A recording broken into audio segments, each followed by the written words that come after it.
Welcome to Power Lunch Live. I am Rhett Power, your host. It's great to be with you here on Thursday. We're like 20 days into January already. Hard to imagine. It's great to be with you. The point of Power Lunch Live is to have today's thought leaders, best-selling authors, people who are doing amazing work in the world that we can sort of learn something from them to help us do better at what we do. That's the whole point of the show. Now, we do it live on LinkedIn, Facebook, Twitter, YouTube, other platforms. We monitor those platforms during the show. So if you have a question, please do answer it or ask it so that we can get an answer for you and sort of get to what you want to learn about. So it is interactive. The only way that happens, though, is if you help get on your computer and type a question and participate.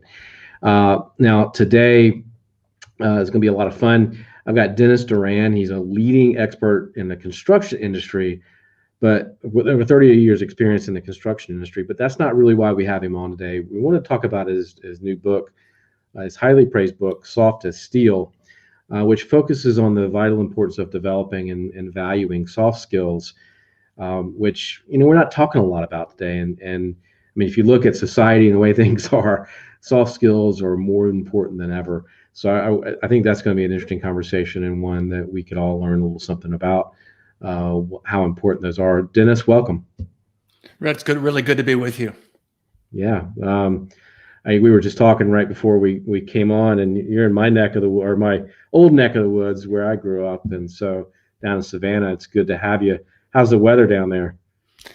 It's by Savannah standards, it's a little chilly today, but it's still in the 60s.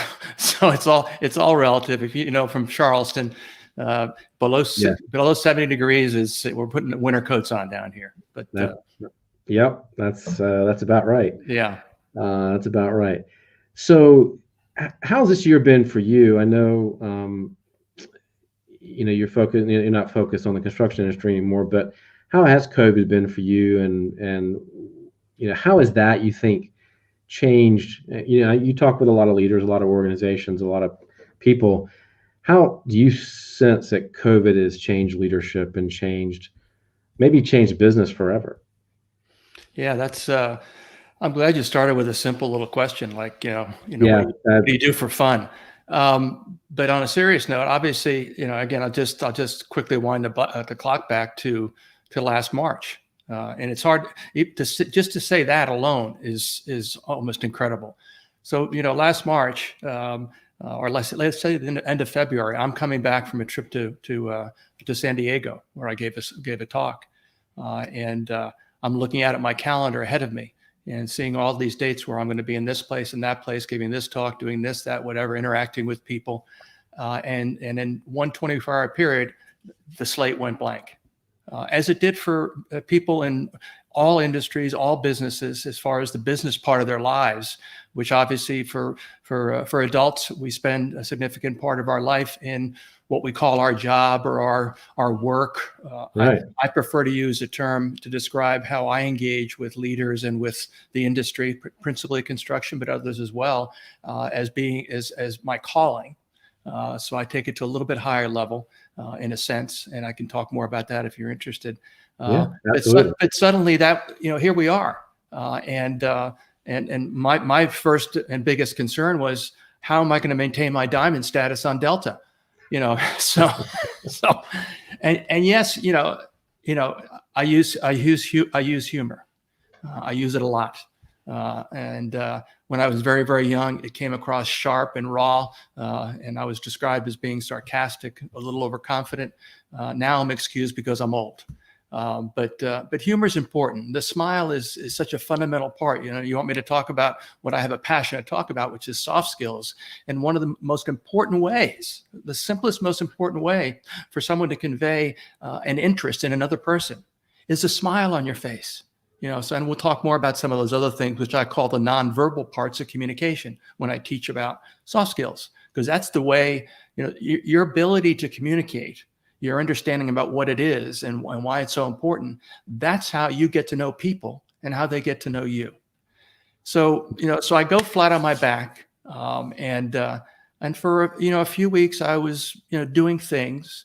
I I didn't have a lot of stress because I'm in a relatively fundamentally secure position in my life. I have a roof over my head. I have food to eat every day, and I believe, and I choose to believe this, and sometimes it gets a little scary to say it out loud, but I choose to believe that, I believe in a higher power, and I'm a Catholic, so I call him God. Simple, 3 letters, easy to remember. There's a plan. There's a plan for me. There's a plan for you. There's a plan for everybody. So as I was thinking about it, I looked at it through that lens, and so I just kind of relaxed into it.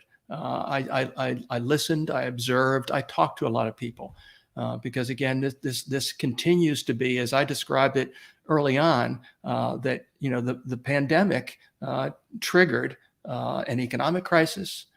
It exacerbated a continuing social crisis. And it even brought, shed a light a bit more on the environmental crisis that we're experiencing in our world. So this thing which you can't see, and you don't know if you're going to get it, you don't know if it really matters whether you wear a mask or social distance, even though those things make such good sense. And I'll bounce around a little bit because you asked me a very, very broad question, my friend. That was permission to bounce around. Yeah, but one of the things that a lot of people simply don't understand is that sometimes something that sounds like common sense is common sense. And it is common sense. But then there are a lot of people that, for whatever reason, they frankly don't possess a lot of it. And they could be my age, our relative ages, sure, and they still lack common sense. They look at some information and they just say, nah, that's, and there are a lot of leaders. And it's one of the thoughts in my book is that common sense is not that common. It's about willingness. It's about openness. It's about curiosity. It's about caring about people and things. Some people just don't get that. And some of them move up to pretty high positions of leadership, but they do it based on really their position power, the title they possess, not necessarily on their personal power or on their qualities or soft skills. So I was talking to people, time went by, and all I've done is just be interested in what's going on and what it means to me, what it means to my family, what it means to my friends. I stay in touch with a number of people. I've become an avid user of what I now refer to as the new permanent additional channel of communication. And generically now it's like aspirin. Bayer is aspirin. Zoom. Doesn't matter what actual platform you use, but the whole idea of this interactive method of communication is there forever. It's one of those things that COVID triggered the need for it, the value of it, and made it something which is a permanent change. Because there are, what COVID has done to us is it's that cloud. It's forced us to deal with an economic crisis, and we're dealing with it. This country is very resilient. We're gonna get through it completely, in whatever complete means. Our economy will be okay. I mean, we live in an incredible country. I don't have to tell you that. I mean, I don't tell you any sensible American that. But what it's done is you look up and you see what you think ought to be sunshine, and it's actually a cloud. It's a cloud of uncertainty. And uncertainty is closely aligned with another word which a lot of people live in, and that's fear. Fear of the unknown, fear of the known, but not knowing how I'm personally going to deal with it. And so we have this health issue. I'm going tomorrow to get my shot. I'm very excited about that. I'm not scared about it. I'm not thinking I shouldn't do it. I'm going to go get my shot and begin to take that step because I think it's so important to do it. It's the responsible thing to do. I mean, absolutely. And I mean, I'm glad you said fear. And I'm going to touch on a couple things you said. The fear part, hate to interrupt you, but the fear part is what drives a lot of the, I think, what we've experienced in the last few months in the United States, or the last few years in the U.S. Because it started way before, a couple of weeks ago. But I think the other thing that you talked about, which I thought was interesting, and talking to a lot of CEOs and leaders in businesses, going back to those soft skills that you mentioned, a lot of them will say that COVID really made them have to sit down and think about their interactions, about how they show up, and how they talk to people. That it really that COVID has really changed their approach to communication and everything else. So I think that's a good thing. But you talk about a lot in your work, greater than yourself, the true leader's golden rule. What is that? Well, that's again, and one of the things that's kind of fun about me doing interviews and sharing my message and my thoughts with people is I get to talk about other people that are important to me in my life. And your question allows me to do that, and to mention a gentleman who's my mentor. I've known him for a dozen years. His name is Steve Farber. He's a published author in the leadership world. He's well recognized, and he wrote a book entitled "Greater Than Yourself," and it basically is a book that is through storytelling describes that how leaders need to go about developing great people in their organizations, and so people that would be greater than they are, greater than themselves. And the book just describes how to go about doing it. And it simply says that if you're in a leadership role, it's absolutely essential that you recognize that you must not simply manage or execute, but you must lead by sharing your abilities, by sharing your qualities, by helping people learn the things they need to learn, not just from a technical standpoint, but from a behavioral and a people standpoint, to use a generic term, in order to be able to reach their fullest potential. And so, in other words, leaders need to help people become greater than they are. That's the hallmark of a great leader, and Steve talks about it in a very eloquent way in his book. And I'll mention him a couple other times and a couple of thoughts of his as we go through our conversation.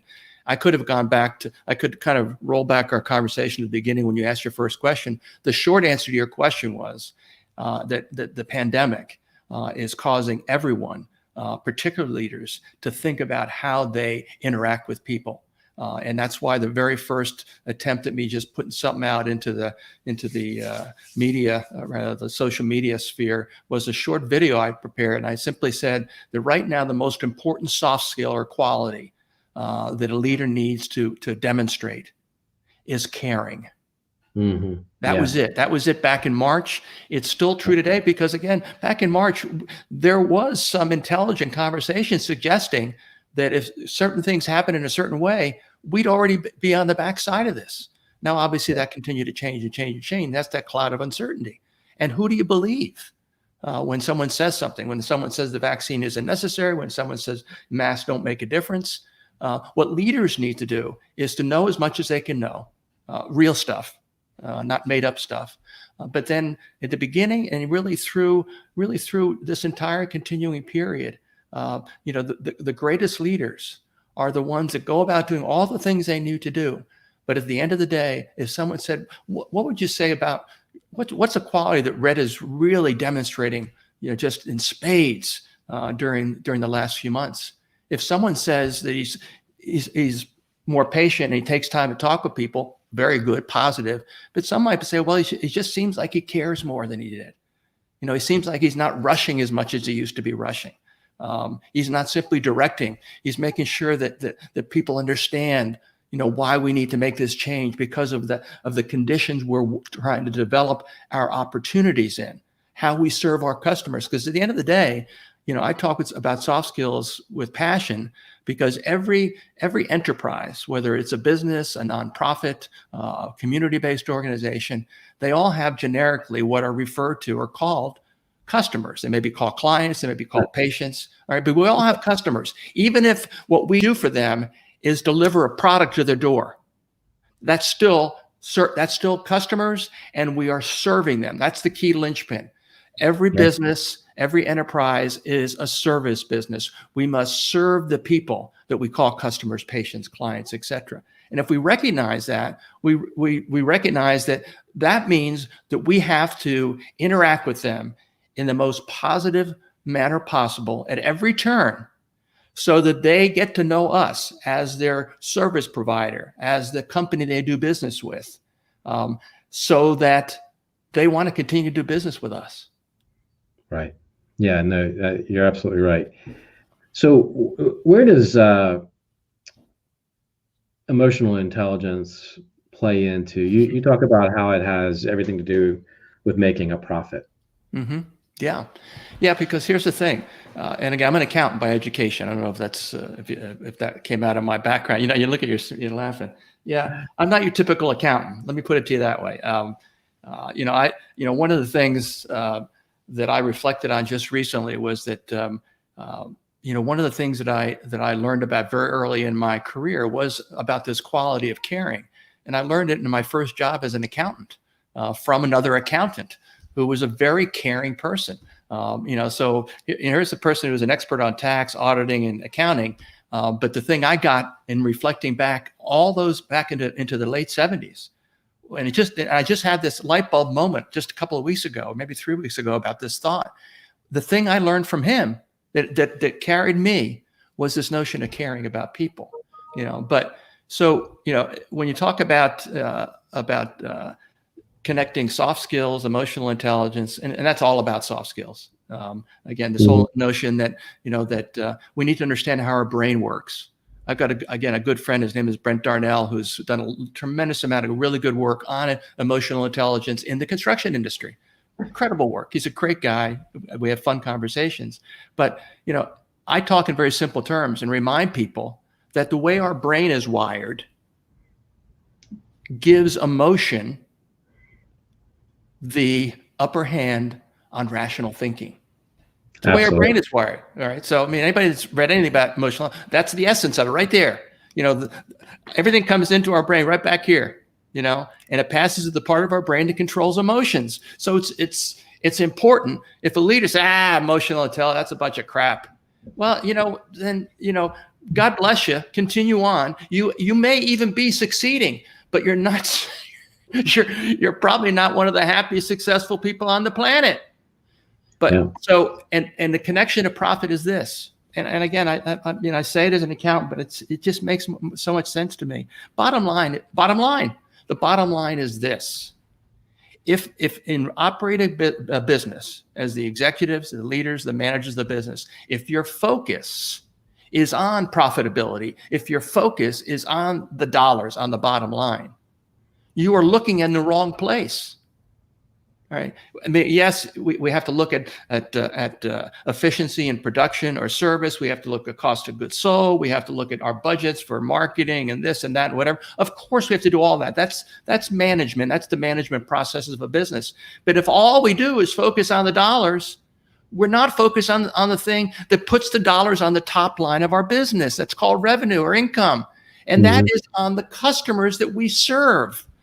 And we can't serve them well if we don't appreciate the fact that it's not just about who the company is. It's not just about the fact that we may have the best price, because a lot of people will make a buying decision, particularly for services. They'll make a buying decision if they have the ability to do it. And what I'm hinting at is that if it's in the public sector and they're locked on hard bid, low cost, lowest bid, et cetera, then they're kind of hamstrung to a certain degree. But there are things that can be done to manage that issue as well. But if you have the opportunity to make a decision, I'm always going to do business with someone who makes me feel like they really care about me as their customer. Oh yeah, well, they cost a little more, but that's worth it.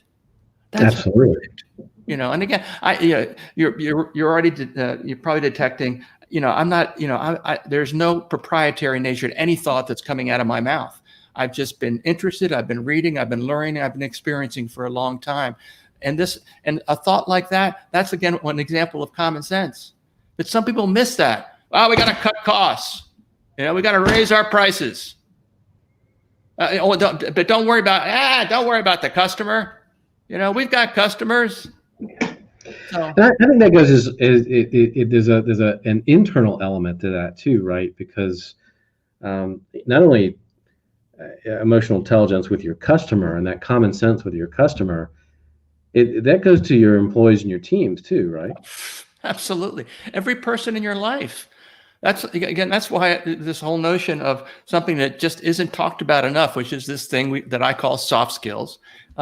This is, in order for us to be successful in business, we need to build relationships with people internal and external to our business. So we need to have a good relationship with the people that we work with and that we work for. We need to have a good relationship with our customers. That's the business part of our world. Well, that's not the only place we live. We also need, if we want to have a happy life, we need to build relationships with people that are our friends, that live in our community. We need to try to remember that we ought to be more patient and nicer to our kids, even though sometimes they drive us nuts. And those are the hardest ones because they're so close to us. But right. The idea of relation, it's every business, every enterprise, and your entire life is about you not living in a cave. You live among people.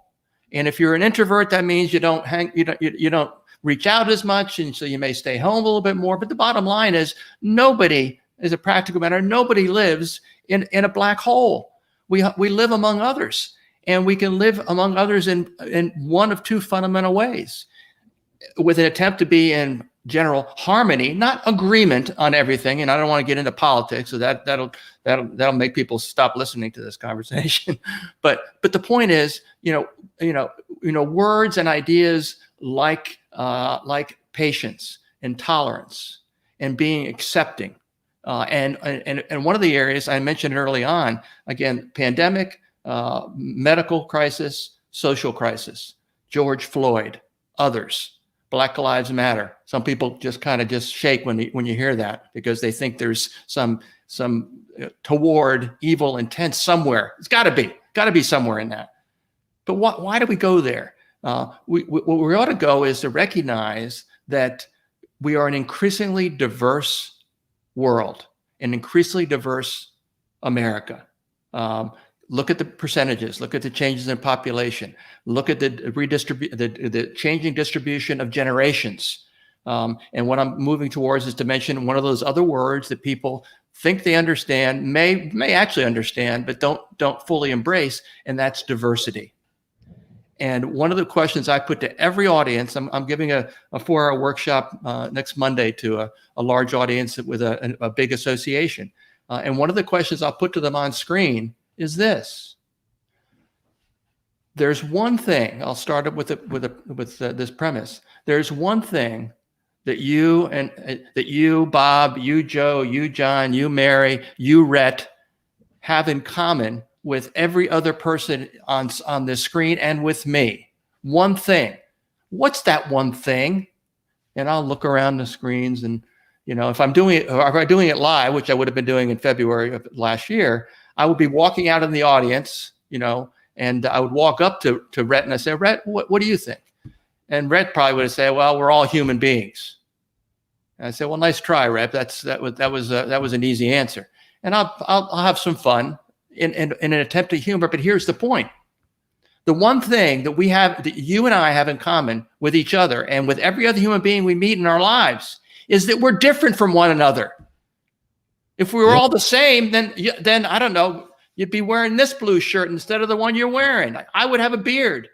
I'd be wearing glasses instead of getting cataract surgery a couple of years ago. We're different from each other, but we're different in things that are easy to understand, like our sex or gender, like our race, like our ethnicity, and then things that are more complicated to understand that we have to take time by interacting with people to learn about those things so that we can determine how do we move forward with this situation, with this person, with trying to solve this customer service problem.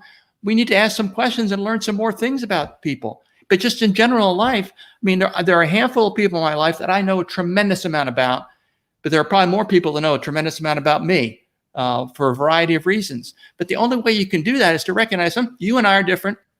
So let's figure out what the differences are that matter. Not everything matters, but some of the things like race, unfortunately, matters.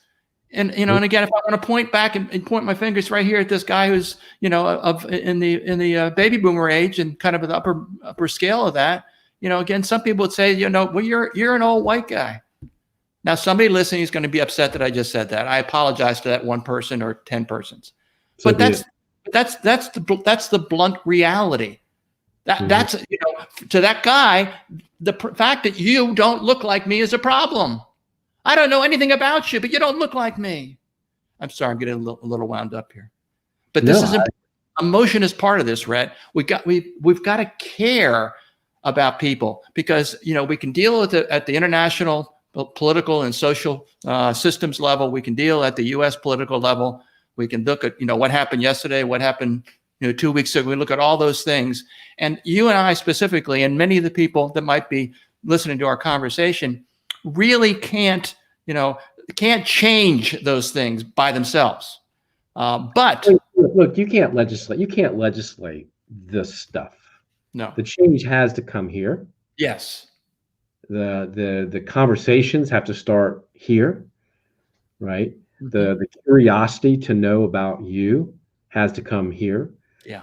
So what you're saying is spot on, and it's a completely legit question to ask and to have that dialogue, because without that dialogue, actually, you can't make progress on these issues. You can't make progress in your leadership. You can't make progress in your company. Mm-hmm. Because guaranteed there are people in the company. If you look at America, it's probably pretty evenly split. Mm-hmm. Yeah. How people feel and what they're feeling and what they're worried about and what they're scared about and what so getting to those questions and asking those questions and trying to bring that out so that you can deal with those things, and you can I think is a smart way to, because otherwise it will and can eat your company up with those tensions and those questions and those problems. Yeah.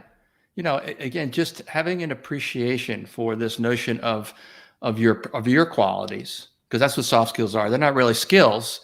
The skill that's central to soft skills is communication. But so soft skills are really your qualities, behaviors, attributes, a reflection of your values. And one of the other things I often toss out as a question is if I were to talk to someone that's known you for several years, how they would describe you, what do you think they would say? And I ask folks to write down their thoughts.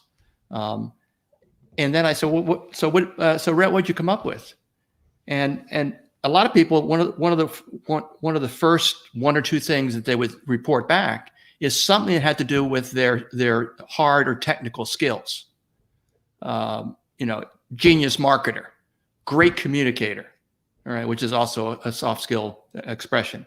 But then if you were to ask someone that's known you for a long time, they would say things which would be words or phrases that would describe your soft skills. They would describe your qualities. They would describe what they see in you, which is your actions, and what they hear from you, which are your words. Because words and actions have to reconcile. That's a simple definition of what integrity is a core value and a quality. Integrity is, if I say I'm going to do it, I do it. It's that simple. Again, I keep things at the simplest level. When I was writing that book and thinking about the best way to go about doing it, I wanted to make sure that I covered several generations. I wanted to make sure that when the book was done, and that somebody that was in an apprenticeship program in a union training facility could pick that book up and read it and benefit from it just as much as a CEO that really needs to read it, because they may have gotten to all of where they are. But when you say, well, what about soft skills? We don't need no soft skills. Yeah, well, maybe you don't. But what's the hardest one to learn? Soft skill, that is. The hardest to learn, I would say, honesty. Okay. And again, it's again with a very simple follow-on thought, and that is that that one of the things that allows us to not change in ways that benefit our success and happiness is that we're not honest with ourselves. particularly as it relates to looking in a mirror and honestly saying, Dennis, one of the things you really need to work on is this. Or Dennis, one of the things is just, I know it's the reason why people always ask for your advice is this. But on the shortcomings or on the things we need to work on to improve, being honest with ourselves is very difficult to do. So I operationalize that in terms of just how I talk to people about what they should do to try to get a handle, if you will, on knowing and then improving upon how they communicate and interact with people and demonstrate their soft skills in the environments they deal in, is to learn more about themselves. And simple ways to do that are things like there's a wide berth of assessment tools and instruments out of the marketplace. There's god awful. There's so many of them, but many of them are very good. I'm very familiar with something called the DISC, the DISC, behavioral assessment. Myers-Briggs is another example. And those both give you, as the person who uses the assessment, they give you some information, what I like to refer to, because you can look at the report, and when you look at it in black and white and it looks organized and there's color on the page and other kinds of things, and your name is on the page, those are facts. Those have a high degree of not accuracy in the mathematical sense, but they hit the mark and put into words things that you need to see and read and understand about yourself so that you can better yourself. So get to know. I always tell people, learn more about yourself. There are 3 different little activities in my book for that purpose. One's a quick little EQ assessment, just kind of give the reader an indication of their level of emotional intelligence. One's a quick little DISC profile. And another one is one that just gives them a sense and a better understanding about what their mindset is. An author by the name of Carol Dweck wrote a great book called Mindset, fabulous book. And she quite simply said there are 2 mindsets, fixed and growth. And if you're fixed, that means you don't think you can change. You don't want to change. You're not going to put any effort into change. Forget them soft skills. I've gotten to 65 and I don't have any freaking soft skills. Or you can have a growth mindset, which is regardless of your age, regardless of what you already know, regardless of what you've already experienced, you can learn more, you can do more, you can experience more, you can get better. All you got to do is put the effort into it. And that's the tough part for a lot of people. Is focused and putting the effort into it. And that's why mentoring and coaching are such valuable tools. And I talk about those in a lot of my talks, the importance of you can't rely on yourself to develop your own self-improvement plan because.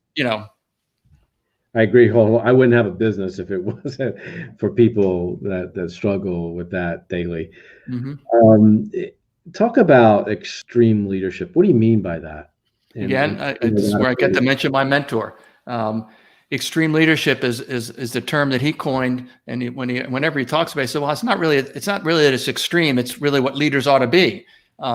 And he has 4 tenets of leadership that I subscribe to, and I think they make sense to me. There's a number of great experts on leadership. He happens to be up in the upper echelon of these folks. But when he talks about extreme leadership, he talks about leaderships that use 4 tenets as the framework for them to lead. And he wrote, his first book was called The Radical Leap, and the acronym LEAP. The words are love, energy, audacity, and proof. And again, some people have a hard time talking about the word love in a business setting. That's why I wrote a book entitled "Love is Just Damn Good Business." And again, I feel like I'm doing a promotional thing for Steve Farber, but it's okay because you asked a question, and this is the best answer I can give you. So love is about it energizes people. If you're passionate about something, if you love something, then you can tell. You can tell that I love talking about soft skills and trying to help people. So it energizes you. That's the second letter. That's the E. The audacity part is, and again, Steve would say it this way. Others have said it in the same way, probably. Some people talk about out of the box thinking. Well, in extreme leadership, there is no box. It's what can I do to change the world? And the only thing I have to calibrate is what world am I talking about? Am I talking about my family? Am I talking about my community? Am I talking about my industry, my country, or the world? And everybody, if they're equipped with knowledge and understanding and the caring that love brings, that generates that energy, everybody can change their world.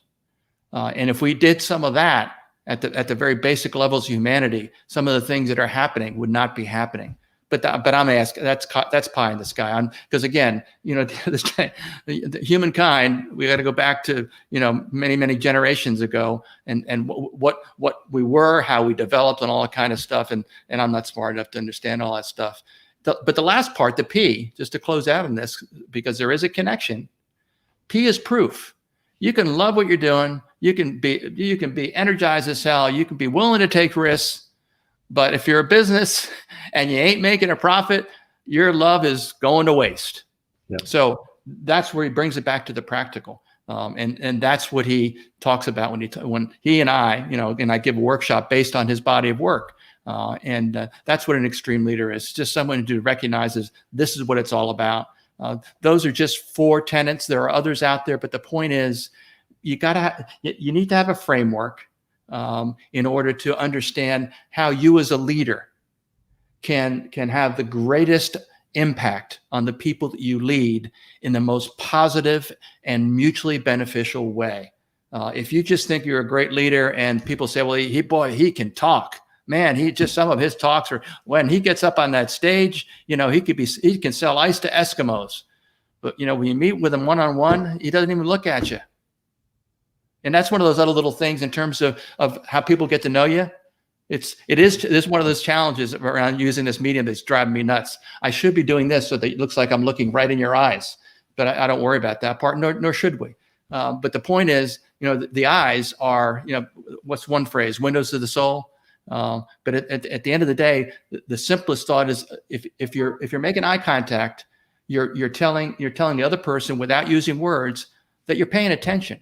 And maybe even if it's a relationship you're trying to build, that person that you're trying to build a relationship might even think, well, he's paying attention. He looks like he's interested, and he's nodding his head a lot, like you've been doing, Rhett. So I've been saying a number of things in this conversation, and you've been nodding your head. So that suggests to me that either you just nod your head a lot, or that you are reacting to what I'm saying. And that's one of those little things that people forget about. Is just how simple, the thumbs up, that's the right finger to use. Okay, that's positive. Or the smile or the nodding of the head. Those little things are difference makers in the basic, most fundamental way that we interact with one another, and that is person-to-person communication. Yeah, you're absolutely right, Dennis. And the book is called Soft as Steel. Where can people find it? They can find it on Amazon, of course. They can also find it on my website, DennisDuranSpeaking.com. So there's at least a couple places, Barnes & Noble, blah, blah, blah. And since you're asking about my book, I will also be rude and self-promoting and say that my audiobook, Soft as Steel in an audiobook format, has just been released, and that's available. So if you've got 2.5 hours when you're driving or just walking around your neighborhood, you want to listen to this melodic voice reading his book aloud, it actually, I didn't hate it, but the process was interesting. But that's available as well. Well, the 2 that I've done, the publisher just did it, and they didn't tell me. They didn't give me that option. So at least you got the option. They actually they got a professional sound person to do it, and all of the day I got it in my inbox. But and you have a good voice, so you should Maybe they didn't like my voice. I don't know, but yeah. But it is. It is a fun process. But congrats on the book, and go out and get a copy for yourself. It's called Soft as Steel, and visit Dennis's website if you would love him to come and speak to your group. I'm sure he'd be game for that. And thank you so much for being on the show today. Rhett, it's been a delight. Thanks for your patience and being a very good listener. Yeah, that's why I do this. Yes, sir. Yes, sir. It's an absolute pleasure, and I wish you well in all your endeavors. All right. Thank you, Dennis. You're very welcome. Keep up. All right. Bye-bye.